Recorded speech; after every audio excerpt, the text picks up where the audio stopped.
It doesn't matter how smart you are unless you stop and think. There are only two ways of telling the complete truth: anonymously and posthumously.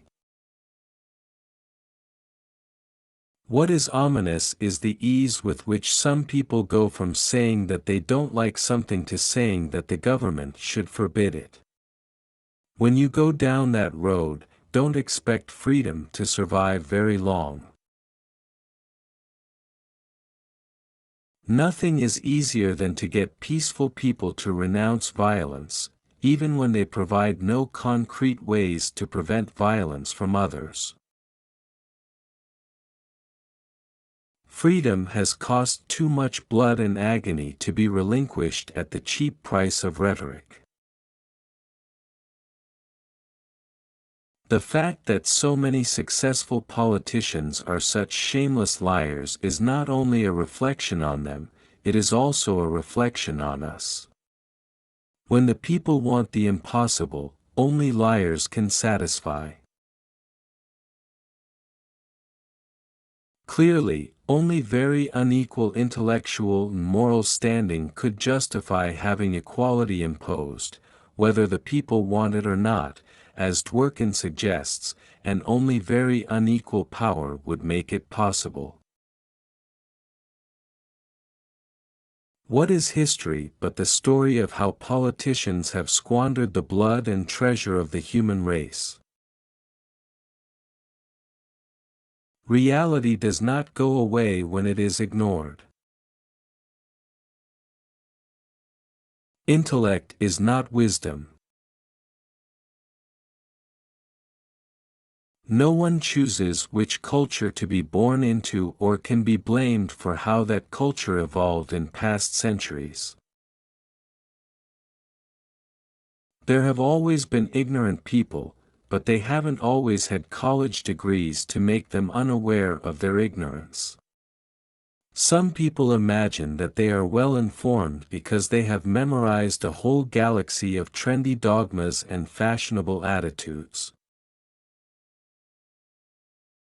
What all these lofty and vague phrases boil down to is that the court can impose things that the voters don't want and the Constitution does not require, but which are in vogue in circles to which the court responds. The welfare state is the oldest con game in the world. First you take people's money away quietly and then you give some of it back to them flamboyantly. As history has also shown, especially in the 20th century, one of the first things an ideologue will do after achieving absolute power is kill. Racism does not have a good track record. It's been tried out for a long time and you'd think by now we'd want to put an end to it instead of putting it under new management. It would be very hard, for example, a basketball owner, no matter how racist he was, to try to operate without blacks. It would be suicidal. Economics is a study of cause-and-effect relationships in an economy. Its purpose is to discern the consequences of various ways of allocating resources which have alternative uses. It has nothing to say about philosophy or values, any more than it has to say about music or literature. What then is the intellectual advantage of civilization over primitive savagery?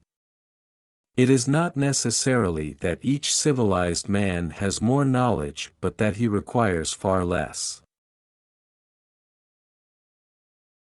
It is hard to imagine a more stupid or more dangerous way of making decisions than by putting those decisions in the hands of people who pay no price for being wrong.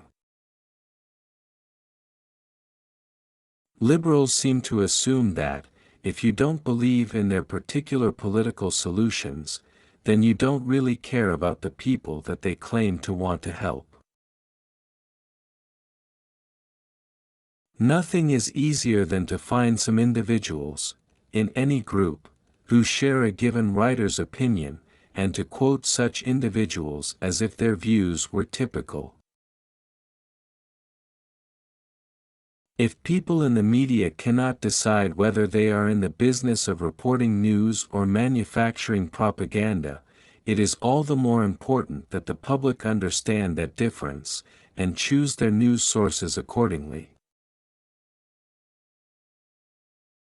Systemic processes tend to reward people for making decisions that turn out to be right, creating great resentment among the anointed, who feel themselves entitled to rewards for being articulate, politically active, and morally fervent.